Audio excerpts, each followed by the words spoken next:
जी नाज़रीन, एक बार फिर हम आपके साथ मौजूद हैं और अब बात होगी बच्चों के जो जिल्द है उसके हवाले से। हम अक्सर इग्नोर कर देते हैं, हम बड़ों की जिल्द के हवाले से बात कर रहे थे, बच्चों के इतने मसाइल होते हैं जिल्द के। तो इसके हवाले से बात करने के लिए हमारे साथ मौजूद हैं डॉक्टर माविश फवाद, जो डर्मेटोलॉजिस्ट भी हैं और साथ में एस्थेटिक फिजिशियन भी है। अस्सलाम वालेकुम, हाउ आर वालेकुम यू? सलाम, I am thank you good. So much for coming, क्योंकि ड्यू टू द रीज़न ये इतना इंपॉर्टेंट सब्जेक्ट है। हुँ। बच्चों के जो जिल्द के मसाइल होते हैं बहुत तरह के होते हैं। तो पहले तो ये बताएं कि कौन से ऐसे मसले हैं जो सबसे ज़्यादा कॉमनली बच्चों में देखे जाते हैं? देखिए, कुछ बच्चों में मसाइल ऐसे होते हैं जो इनहेरिटेंस में उन्हें मिलते हैं। जैसे कुछ सिंड्रोम्स हो गए, कुछ उनकी एक्ज़ेमाज़ हो गए, ठीक है? कोई काफ़ी सारी स्किन की ऐसी कंडीशंस होती हैं जो जेनेटिकली बच्चों की स्किन नॉर्मल नहीं बनी हुई होती। व्हेयरएज़ यहाँ पे हमारे सिस्टम में इन्फेक्शंस आर वेरी कॉमन। और फिर सबसे ज़्यादा जो कॉमन देखा जाता है वो स्केबीज़ देखा जाता है।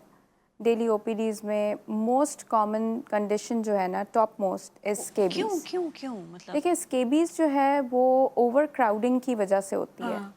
ठीक है? और बच्चा जो है वो सबकी गोद में जाता है। अगर किसी एक को भी घर में स्केबीज़ है तो बच्चे को बड़े आराम से वो ट्रांसफ़र हो जाती है। ड्यू टू लो इम्यूनिटी बच्चे में प्रेजेंट भी वो डिफरेंटली करती है। स्केबीज़ किसी अडल्ट में अगर देखी जाएगी तो उनको एक आम खारिश, सूखी खारिश और ऐसी खारिश होती है, अक्सर औकात लोग एडजस्ट कर लेते हैं कि बस रात के टाइम हमें हल्की फुल्की खारिश हो रही है, लेकिन उसकी प्रेजेंटेशन बच्चे में कम्प्लीटली डिफरेंट आएगी। अच्छा। अब अक्सर माएँ बच्चे को लेके आती हैं, हम डायग्नोस करते हैं कि इसको स्केबीज़ है, देन वी आस्क देम कि आपको खारिश है? तो कहती हैं नहीं, मुझे तो ऐसी ही नहीं है। फिर कहेंगी कि मुझे इससे लग गई है। मतलब they don't come to this realization कि ये खारिश वही है जो हम सबको घर में फैली हुई है और 2 सालों से फैली लेकिन हुई बच्चे है। को इम्पैक्ट अलग तरह का बच्चे होगा। पे डिफरेंट प्रेजेंटेशन है, बच्चा सिवियरली इन्फेक्टेड हो जाता है, हाँ। सेकेंडरीली उसमें मोटे से क्रस्ट बन जाते हैं। हाय। इनफैक्ट बच्चों का फेस, उनका हेड, उनके कान, उनके पाँव, उनका पूरी बॉडी, उनके genital area, everything gets badly involve. तो ये इसका इलाज क्या होता है? इसका इलाज ये होता है मेडिसिन्स? कि घर में जितने लोग हैं उन सबको एक ही दिन पे ट्रीटमेंट लेना है। 5% परमेथ्रिन एक दवाई है। It's very safe, even pregnant ख़वातीन भी यूज़ कर सकती हैं, न्यू बॉर्न बेबीज़ को भी आप लगा सकते हैं। And this is the only thing that can help एक यू। एंड साथ ही? एक ही साथ। अच्छा, मुझे बताइएगा, जिस तरह बच्चों को हर कोई गोद में उठाना चाहता है और चाहता है कि हम्म, एक तो मैं सख्त खिलाफ हूँ बच्चों को जो आके आप प्यार कर रहे होते हैं ना फेस पर। मैं कहती हूँ इतना मासूम सा बच्चा हमारे अंदर, इतने जरासीम। मैं तो बच्चों को देखते मैं कहती हूँ "उफ, इतने एग्जैक्टली, जरासीम हमारे, हम बच्चे को प्यार दे रहे हैं तो एग्जैक्टली। मैं थोड़ा बड़ा हो जाए तो फिर आप उसे प्यार दें, उसके चेहरे पर हाथ लगाना ये करना। हम्म, कैसे हम अपने आप को डिसइंफेक्ट करें कि बच्चे को, वैसे तो बच्चे को चेहरे पे प्यार नहीं करना चाहिए। बिल्कुल, तो बहुत बहुत सारे बिल्कुल। जरासीम हमारे, नज़ला यस, ज़ुकाम खांसी हर वक्त हर एक को रहता है। एक तो बच्चे की इम्यूनिटी हाँ, आप देखें इम्यूनिटी ना, वो कम है। इतना कमज़ोर होती है, तो उससे आप दैट्स सो कैसे ट्रू। ऐसा कर सकते हैं? तो बताएं कैसे हम अपना ख्याल रखें कि बच्चे को उठाने से पहले। देखिए, सैनिटाइज़ करें, हाथों को वॉश करें और कोशिश करें कि जिसको इन्फेक्शन है एंड यू नो कि आपको रेस्पिरेटरी इन्फेक्शन है या आपको कुछ और इन्फेक्शन है, तो आप अवॉइड करें बच्चे को टच करना। और दूसरा ये कि बच्चों में कॉमन आता है डायपर रैश। माएँ सारा दिन घर के कामों में इतनी बिज़ी होती हैं, उनको टाइम नहीं मिलता कि बच्चे का डायपर चेक करें, सॉइल्ड है, 2 घंटे से बच्चा उसी डायपर में पड़ा हुआ है। और फिर द वर्स्ट सिनेरियो इज़ कि वो खुद ही से उस डायपर रैश को ट्रीट करेंगी, पहले घरेलू टोटकों से, उसके बाद उस पे ख़तरनाक किस्म की अद्वियात लगाई जाती हैं जो हम एक्ज़ेमाज़ में देते हैं, वो भी अंडर सुपरविजन।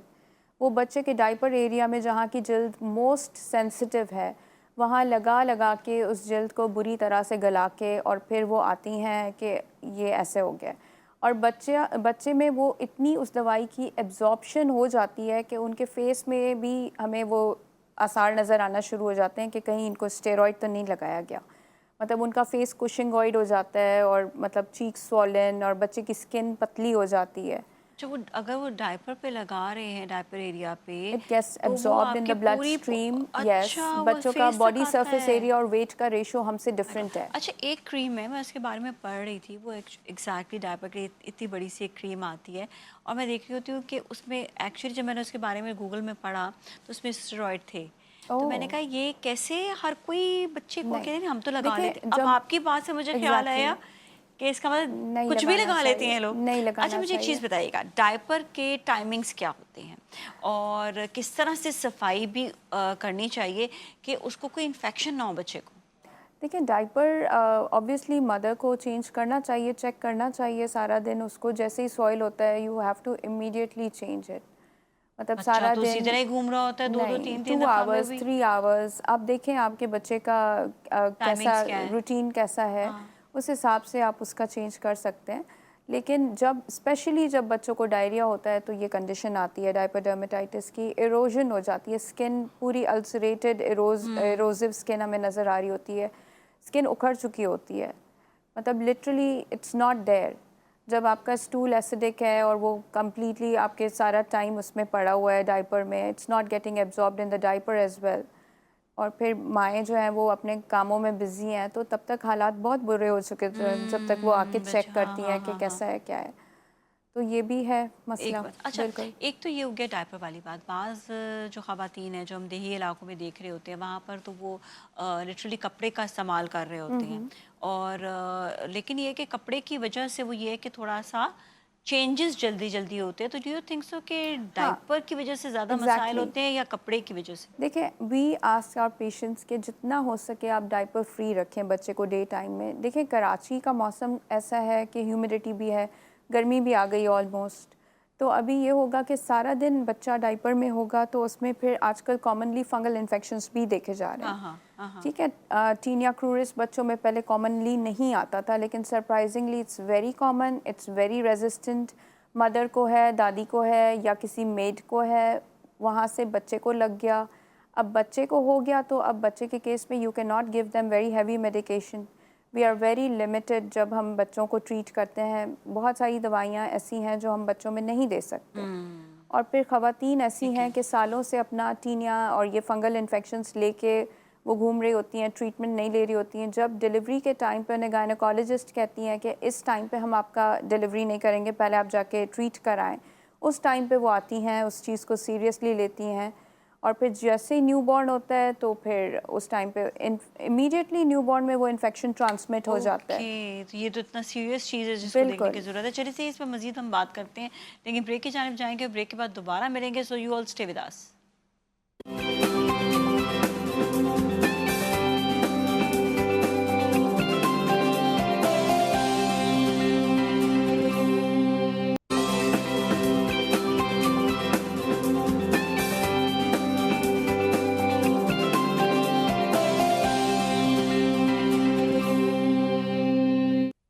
जी नाज़रीन, एक बार फिर हम आपके साथ मौजूद है। बच्चों के जल्द के अमराज के हवाले से बात हो रही है। अच्छा डॉक्टर महाविश, एक चीज़ बताइएगा कि जब माँ प्रेग्नेंट है और उसको किसी भी किस्म की जल्द की कोई बीमारी हुई हुई है, तो वो बच्चे तक मुंतकिल हो सकती है क्या? देखिए during pregnancy viral infections, chicken pox वगैरह वो आ सकते हैं, प्रेजेंटेशन उनकी आ सकती है। लेकिन इन्फेक्शंस जो हैं अमूमन स्किन के वो डिलीवरी के बाद ही बच्चे में ट्रांसमिट होते हैं। और ड्यूरिंग प्रेगनेंसी भी काफ़ी सारे ऐसे फंगल इन्फेक्शंस की ओरल मेडिकेशंस हैं, we can not give them even when they are breast feeding their babies, उस टाइम पे भी उस टाइम पे भी वी कैन नहीं। Not give them. ओके। और इन्फेस्टेशन का और इन्फेक्शन का हाल ये होता है कि बॉडी पे एक सुई रखने की भी जगह नहीं होती है, इतना वाइड स्प्रेड उनको सालों पुराना इन्फेक्शन फैला हुआ होता है। और बस ये है कि लोगों को इस बात का एहसास नहीं है कि स्किन एक बहुत ही वाइटल ऑर्गन है आपकी बॉडी का। स्किन में जो आप चीज़ें लगाते हैं वो एब्जॉर्ब हो जाती हैं आपके ब्लड स्ट्रीम में। जी। जैसे अच्छा, मैंने इस चीज़ का कोई ख्याल नहीं रखता? लगा लेते, हर तरह हाँ की क्रीम्स भी यूज़ कर हाँ, लेते हैं। स्पेशली अगर if I am allowed to take a name, I don't know, name I don't think beta so.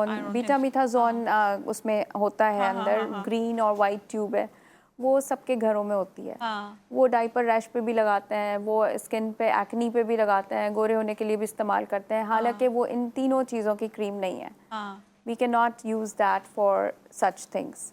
It's a cream when we have no other options, then we use it, and that also for temporary, very short duration of हाँ, time. हाँ, हाँ, हाँ। Steroid होता है उसमें इस वजह से? स्टेरॉइड होता है, बहुत पोटेंट स्टेरॉइड होता है, मतलब उसका नाम सबको पता है और सबके घरों में होती है, कॉमनली यूज़ हो रही है। वेरी कॉमनली यूज़ हो रही होती है, एक्नी पे भी यूज़ हो रही होती है और डायपर रैश पे भी यूज़ हो रही होती है। तो पर उसको ये नहीं इस तरह इस्तेमाल करना नहीं चाहिए। करना चाहिए। वो हम एक्जिमाज में देते हैं, वो भी एडल्ट्स में, वो भी हम लोग हाथ पाँव के यूज़ के लिए देते हैं. It's not to be used on the face, it's not to be used in the genital area.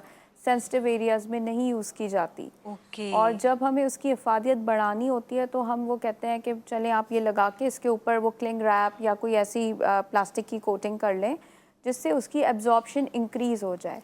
अब आप इमेजिन करें कि बच्चा जिसका जेनिटल एरिया की स्किन वेरी सेंसिटिव एंड वो भी डाइपर में बंद, तो उसका ऑक्लूसिव इफ़ेक्ट है डाइपर का, जिसमें वो क्रीम कितने हद तक एब्जॉर्ब हो रही है आपकी स्किन में.